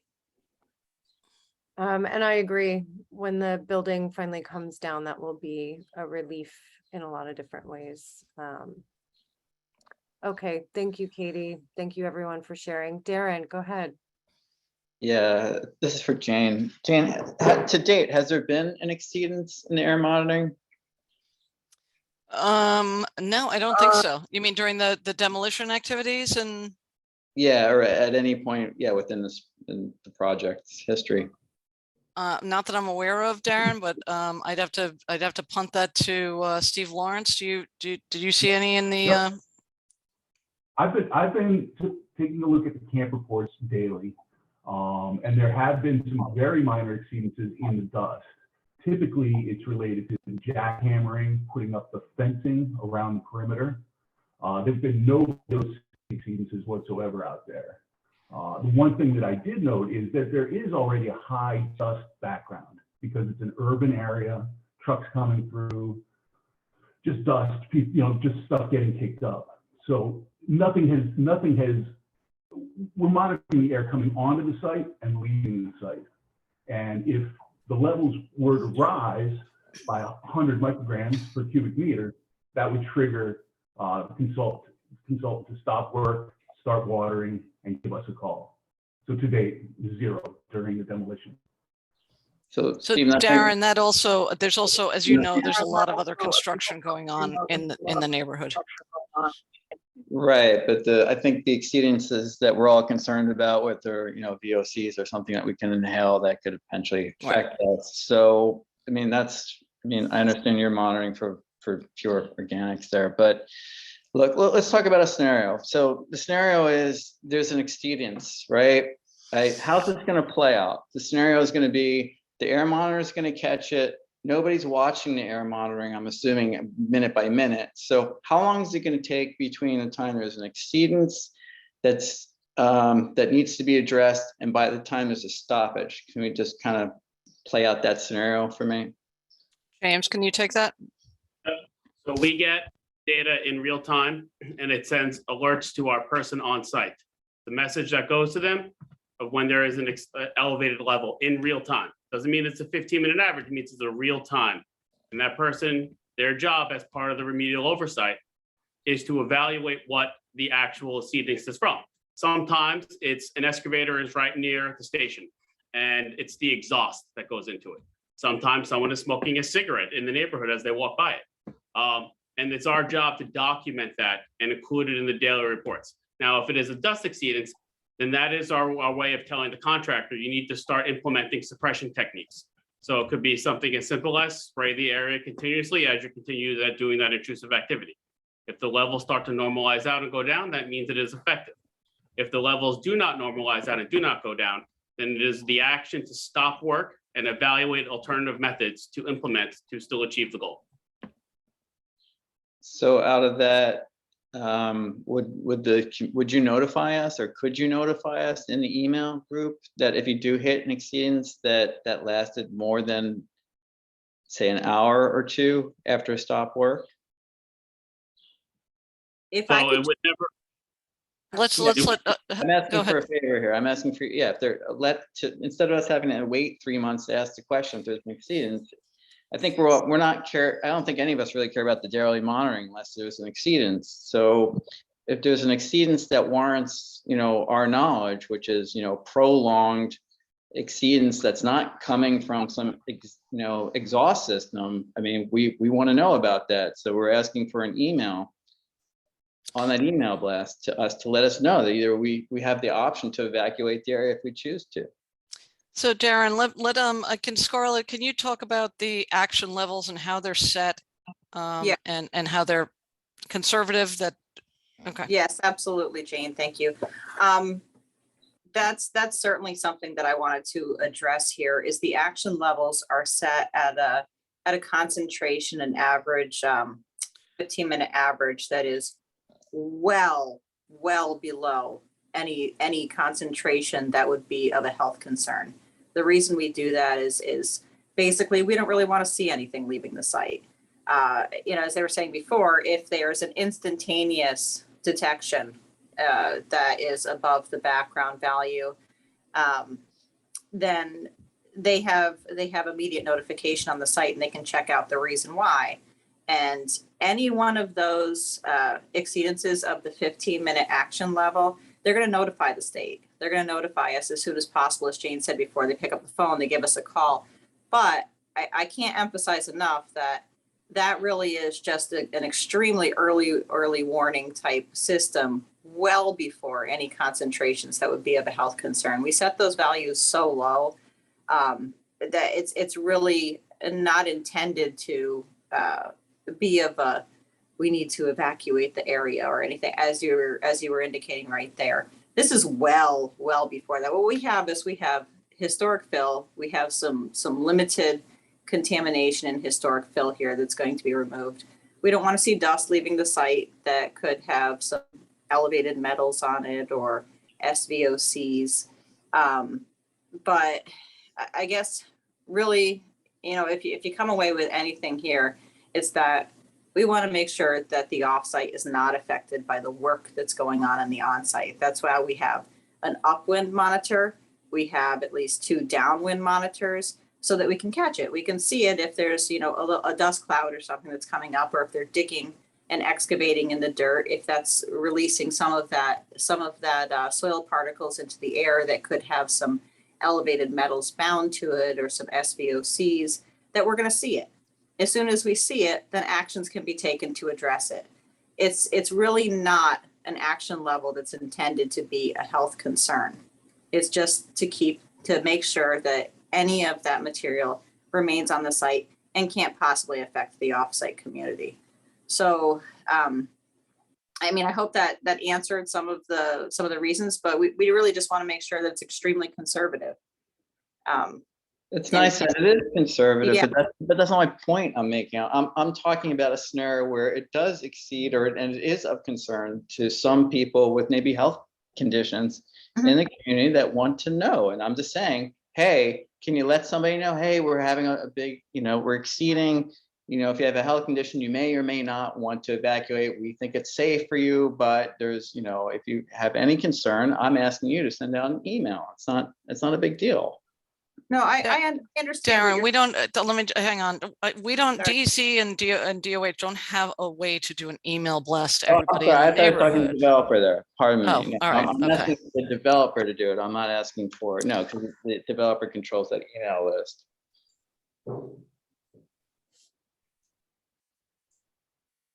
Darren, I think I hear you loud and clear. I understand the nature of the request. I just want to talk about how this plays out with DEC, and we can get back to you sort of a one-off, or we could funnel through Lisa. So that'll be a follow-up item, I guess, in the next couple of days. Okay, then my last question is any of the plume, it sounds like some of the petroleum is under the sidewalk, right? Are we gonna remediate under the sidewalk at all, or is it gonna be limited to the foundation structure?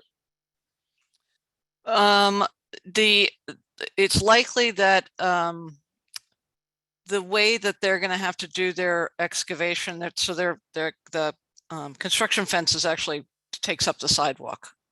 So there may be some excavation that's going to go in the offsite. If there's any petroleum remaining in those wells offsite, pardon me, if there's anything remaining there, that would have to be recovered. Okay, thank you. Mm-hmm. Thanks, Darren. And I just want to reiterate, I was writing this in the chat, but I'm just going to say it out loud now. This round and round about the air monitoring is exactly why we're trying to work with our city and state elected representatives to legislate around this issue.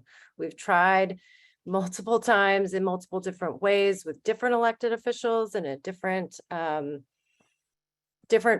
bodies to accomplish this, and it's just been very, very difficult to get us to where we need to be. And I have to share everybody's concern that it's not just this site, although this site is of special concern, but it is, we have dozens and dozens of brownfields in our community, and there are hundreds, as Rodney said earlier, around the city at any given time. And this information really should be available to anyone in the community that has concerns. And so it's, DEC's hands are tied in a lot of different ways. The developer also has limited ability to access and share. And same with Department of Health. Everybody has these challenges, which is why we need comprehensive legislation to make sure people have access to this information every single day. So just so everyone here knows, North Brooklyn neighbors, myself personally, I share this concern and am doing everything I can and we can to make this something that we all have access to going forward. So thank you, everybody, for clearly articulating your concerns, because I think that adds weight to the argument. And so just gonna leave it at that for now, but thank you. And we'll move on to Wayne now with your question. Yeah, now, I'm really not very confident in, how things have gone. I've got pictures of things happening in the middle of the night. I have pictures of soil being removed from, the west building and literally loaded right in front of the playground, right? Literally right in front of the playground, and no dust covering, no protection. The workers seem like it's just a regular, situation. So everybody's talking about what, they can do and what they can't do. And we have this whole list of things and regulations to follow. But on the ground, things that, that people are actually doing, right, and have done already. What are we going to do about this moving forward? Wayne, this is Jane O'Connell from DEC. You say you have photographs of people removing soil from the site? Yes. Can you provide those to us? This is the first I'm hearing anything of any allegations that soil is being removed from the site. I'm just going to drop this out there. I do plan to, set up a protest because this is malarkey. All right. I'm going to go Joe Biden language. All right. Because this is malarkey. All right. Again, this is a situation where, the people that are actually doing the work don't even know that they're in a Superfund site. All right. The people that are actually, doing, the cleanup and the guys that are digging into the ground right now. Right. Now. So if the DEA, not the DEA, the Department of Environmental Protection says that this site has been contaminated for years. All right. How is it, suddenly okay for people to break ground and to dig and to take out soil, and the question of the day seems to be the water buildup that's been going on for decades in that playground. All right, so the whole area is contaminated just by luck of the draw, right? It's going in a particular direction, and everybody's talking about the school that's going to happen, right? Down the road, and we all know that's bullshit. All right, sorry for that, but that we know that's bullshit because again, this is not, a situation that just happened. All right, it's been going on for decades, and now suddenly it's okay, and this is what maybe the fourth, development, company that's had that property, and now suddenly we can make it happen. How did that happen? So I know I'm not really asking a question, right? Because again, it's fairly obvious, right? Again, as I said before, I've seen people doing things in the middle of the night where I've actually had to call 311 and ask them, well, hey, when does their permit allow them to do these things? Nobody's got a permit to work in the middle of the night. So I'll jump in. So Wayne, thank you for your commentary. A few things. In terms of soil, no soil has left the site. There is the slab in place on the entire site, except for the location. Those limited foundations are there. The pictures that you could have seen would have been the asbestos abatement. There were trucks that left at night, and that was in trucks, and that's when the truck showed up, and that would have been hauled out. So that is what I assume you were talking about, and that everyone was on notice, and that abatement was done, completed, signed off. So that's in response to those 2 points. Okay. And I think what's different, I think that we have a track record executing similar size scales and projects. The environmental contamination here is definitely unique to this site, but our track record, our development experience, and the team of consultants we've surrounded ourselves really differ from everyone else that's been on this site. And every other owner has failed for different reasons, financial reasons, where their money is, the backing, and it's really comparing apples and oranges. So I guess I'm very confident in us to execute this. I'm confident in the team we've surrounded ourselves with. And I think that what we've done for the last year has provided an additional layer of communication. We're available for all the community meetings that the community asked for, and we're not going anywhere. We continue to put our face behind this and execute that project. So I'm happy to meet you wherever you want. I'm happy to respond to your phone calls, but I think that we should talk about the facts of what are going on. And I understand the concerns, and I know this is a serious matter, but we're all in this together. And ultimately, our goal is to clean this up, to make it safer for everyone to live in the neighborhood. And these are the steps that help us get there. Well, look.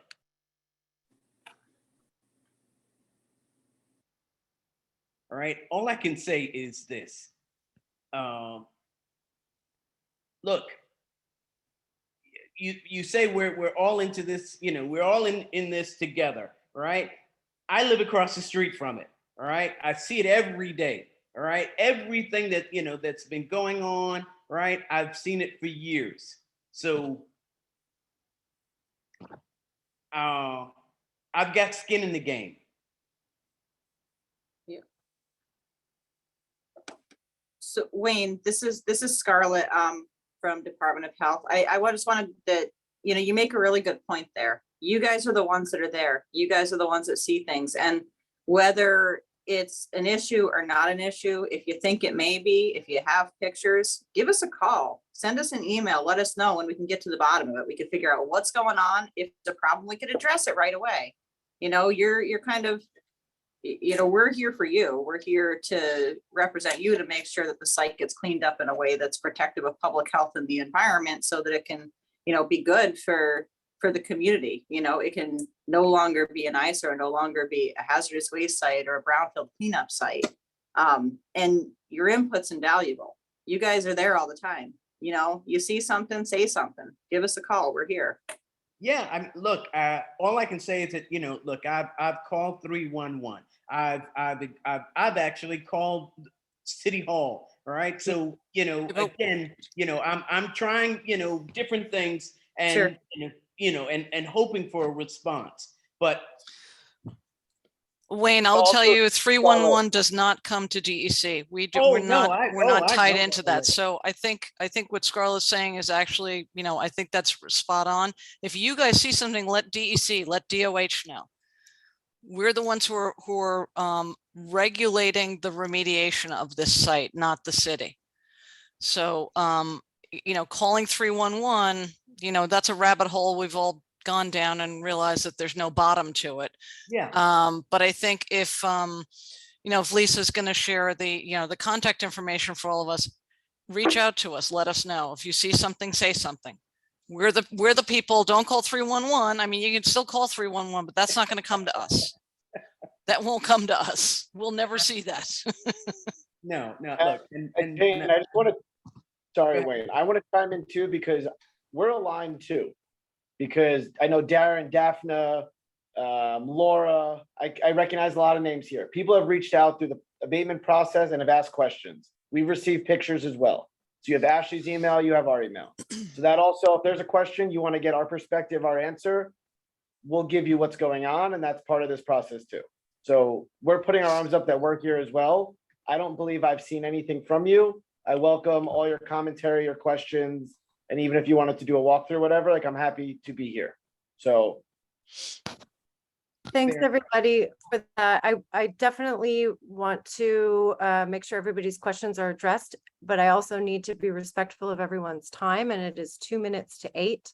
I will say to the conversation that we're having right now, if anyone has any complaint, any concern, any photos, they see something they're not sure what it is, or it's clearly something is going wrong, or especially if there are workers on site that don't seem to understand the nature of the work that they're doing and maybe are putting themselves in harm's way unknowingly, don't hesitate to tell everybody.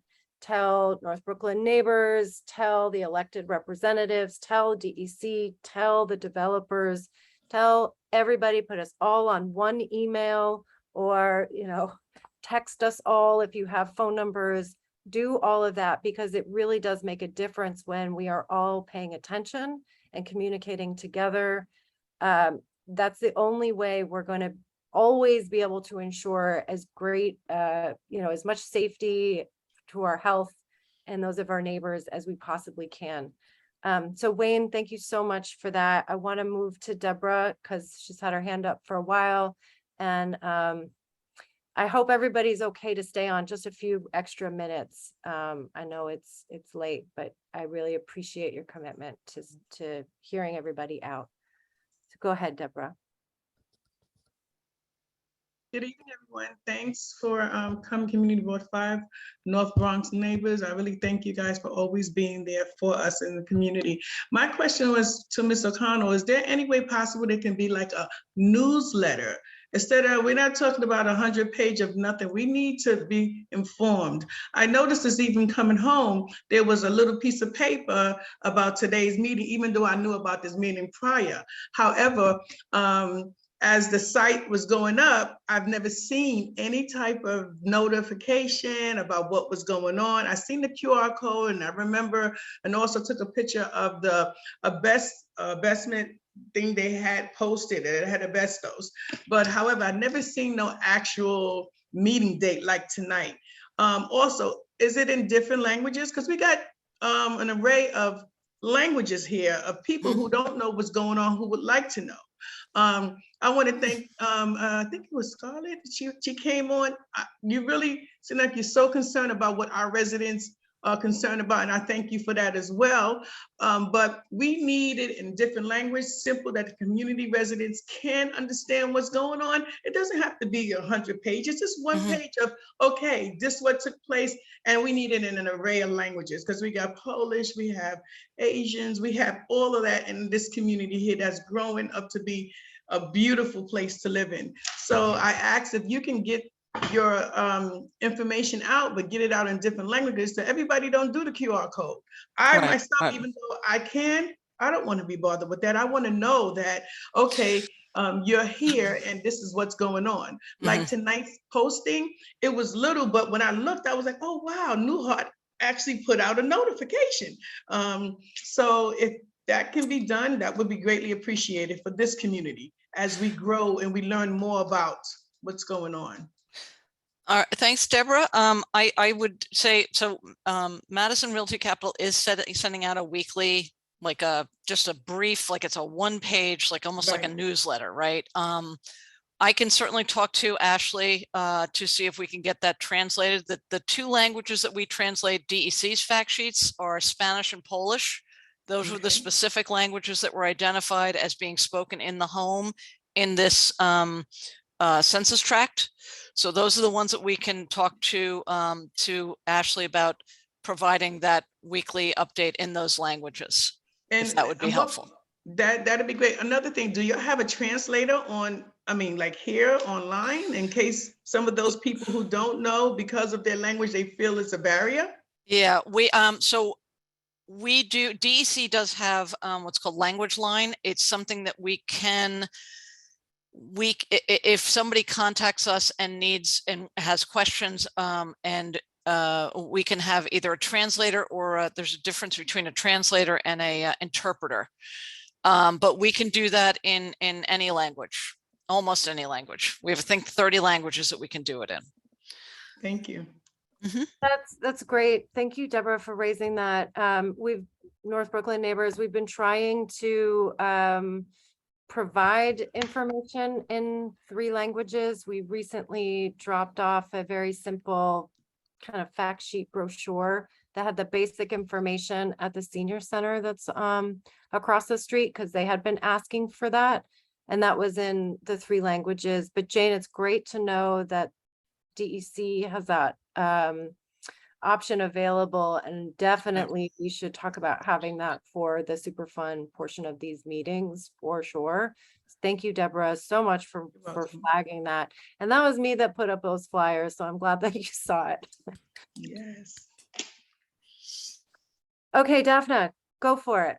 Very quick. Can we be informed, this is for Madison Realty, when something is going to happen late at night?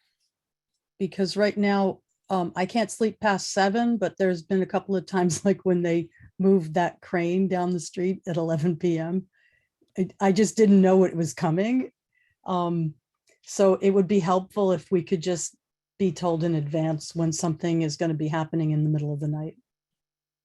So no problem. In terms of crane, I'm not sure that was our site, as you obviously know. Oh no, it was your site. I watched it. I videotaped it. They were actually kind of amazing. I couldn't believe how they did it. But it was really loud. Send questions. Yes, we can let you know. Yeah. The best that we can. Okay. You know, a crane came down DuPont at 11 p.m. about 2 or before the east site, and somehow miraculously backed into the east site. I watched the whole thing. But it was quite late when it happened. Listen, sometimes with trucks, it's off hours based on the time they go on certain highways and how they can get places. So we will do our best. Yeah. It's not, I understand the need sometimes that it has to happen at that time. It just would be helpful to know. Thank you. Yeah, and actually to that point, Zach, maybe this is something that you want to consider, because I know that a lot of times the trucks and the truckers and all these drivers are subcontractors and sometimes even subcontractors. And as you say, they drive from across the country sometimes to pick up some of this work. So maybe if it's possible to communicate to them that they should not be queuing outside of the site at 5, 6 a.m. as much as possible. And they 100% should never be idling That's a big issue. We have obviously far too much truck traffic in this area. So if you can help communicate that to any of the contractors or subcontractors across the board, that would be very helpful. All right, Amy. Hi, thank you. Yeah, you know, that's actually a huge problem. So I look out, I'm looking right now. I look out, I live at 7 Bell Slip. So I look out onto the NuHart site. I'm on the 4th floor, so I'm level with the roof and all areas of the roof, and privy to every noise, every smell. And yes, it's not just NuHart. There's so much construction down here right now. Like I don't even know how it's even possible that all of this got okayed to be happening at the same time. But that's a whole nother that's a whole nother thing, a whole nother debate. But one thing I did actually email Ashley when this happened, because I had to find emails, but one huge concern was this winter, they were tearing up the roofs, or what was on top of the roof of the Brownfield portion. So I don't know what was covering the roof, but it took them, I don't know, a few weeks to tear up this, like, I don't know what it was, like some sort of plastic covering, like, and it was deep, and they were like drilling it and all kinds of, and scraping it. And then it was put into trash bags. And these trash bags sat on the roof for over 2 weeks. Then there were rainstorms, snowstorms. And so I was taking pictures in it. One day when there were snowstorms, the workers were on the roof having snowball fights for a good 30, 40 minutes. And I took videos of that. They were throwing snow off the roof to people like down below. So I was videoing all that. And I did send them to Ashley. She assured me there was nothing, you know, toxic materials there. But then shortly out, and she said the reason they were there was the trucks were late to pick it up. But it does make me it gives me a lot of pause, because then I noticed like a week later, there were all these bags, and they were sort of on the other roof that I can't really see. So I don't know. It just gives me like a really bad feeling of like how things are being done. And I just, you know, what are all, you know, the sort of checks and balances. And this is before any of these community meetings were happening. So I do now feel like there's a place to communicate these concerns. But, you know, I do live here with my daughter, and I don't even open my windows anymore because of, you know, all the issues and problems here. So I just really, really hope that, you know, I hear a lot of, you know, accountability, but we do live here, and this is our, you know, this is our life, this is our livelihood, and it's really hasn't been very livable for very long, and on so many levels. And I can't wait to have that meeting about street safety and crosswalks, because, you know, me or my daughter or somebody I see almost gets hit every day. And it's really a problem over here that I've been talking about since probably 2016. So I can't wait to be at that meeting, because I have a lot to say. Thank you so much for your time and listening. Thank you so much, Amy, for sharing that.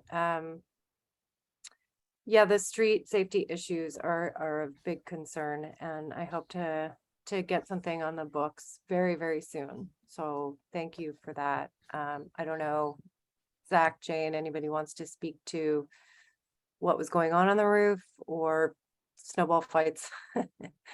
I can't speak to it. Zach, do you have any? I don't know when this was, but again, the any asbestos abatement or anything like that was under DEP or the building department. But I don't think there was asbestos abatement on the roof, because that would have been done inside an enclosure. In terms of the snowball fights, and Ashley's actually sitting here. I recall that you had reached out, Amy, and I think we responded. I don't think we saw videos of that. So this is the first time I'm hearing of this. Again, as we said earlier, you guys are there every single day. Feel free to reach out to all of us and we will jump on the situation. Obviously, safety is a concern. There eventually will be 24/7 security. Right now, there's not. We recently did install some security cameras so we can monitor what goes on, which has been helpful. If it was strangers trespassing, that's obviously not okay. And if it was just workers, that's even worse. So. Yeah, I think that there is another issue here that is also, not specific to this site, but is something that is a citywide issue, and that is, the subcontractors that are doing this work. What is their knowledge of what the issues are, and safety, worker safety is a big deal. And so I think we should also talk more with our council member's office about how to address that effectively, because it is a real issue. So thanks again, Amy. Laura, go ahead. Yeah, a lot of these issues go back to something I brought up originally at the first meeting like this, which is, a lot of people that live close to the site don't know what's going on. And it's simply not enough to inform only a landlord, because the tenants are not finding out about the meetings and stuff. I think it's really important that that gets addressed somehow. And my second comment was, or question is, as far as things like the crane, I didn't know about the crane that Daphne spoke about, but was there even a permit for that? No.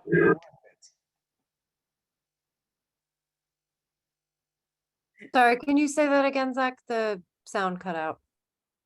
I'm just trying to understand a permit for what? Daphne spoke about that there was a huge crane or something that backed in late at Laura, night. I would love to see the picture, because I just want to make sure when we say crane, we're talking about crane, and it's not an excavator, it's not a dump truck, or it's not a different type of equipment. It was a small, I don't really know the difference. Okay, but maybe it's an excavator, but it's something that was like 2 stories tall. It doesn't matter to me what it was. It was the issue that I thought there was a tank rolling down the street. I could not believe the sounds I was hearing. And it was after 11 p.m. I have the photos. I'm going to send them to you in a minute. The time stamped after 11 p.m. I hear you. I just needed to know that it was going to happen, because it actually scared me when I heard it. Listen, I hear your concern, but I just want to be very clear about the comment, right? Different types of equipment, different work types require different types of approvals. So when we're talking about is something permanent or something allowed, it's important to be specific about what we're talking about. So crane work falls in a different umbrella than having an excavator on the site. So that's the only reason why I asked such a specific question. In order to give it a response to Laura, I want to make sure I understand exactly what we're talking about. So pictures are obviously very helpful. I'm going to email it to you right now.